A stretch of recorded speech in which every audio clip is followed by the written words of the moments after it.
Merci à vous. Monsieur Bogovic. Ja, prihajam iz Slovenije, ki je tudi neto izvoznica, predvsem jabolk od teh treh proizvodov.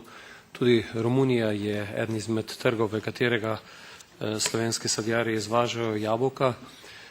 Pri tem dokumentu, pri tej uredbi gre predvsem za, po mojem, političen dokument, s katerim se pač krepijo odnosi med Republiko Moldavijo in pa med Evropsko unijo.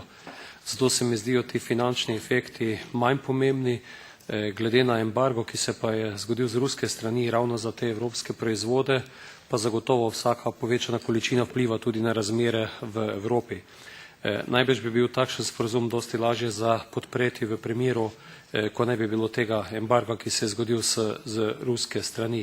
Zato bi tudi sam prosil, da do naslednje obravnave komisija oceni, ali so te količine, ki so navedene v tem dokumentu sedaj in se šteje v nekaj 100 ton ali v nekaj 10 kamionov, realne in pričakovane tudi v naslednjih letih, ali bo šlo to za nek drastičen dvig teh količin v prihodnosti, kajti vemo, da so te dovoljenja za izvoz dosti više od realnih količin, ki so se sedaj izvozila. To je prvo vprašanje, ki ga želim, da ga v nadaljevanju komisija jasno pove, da bomo imeli, kot je rečeno, da tu jasno in pošteno sliko, za kakšno količino pravzaprav gre.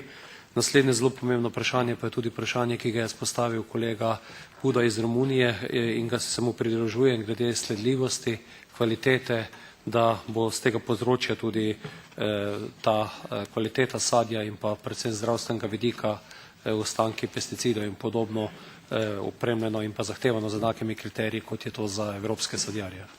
Hvala.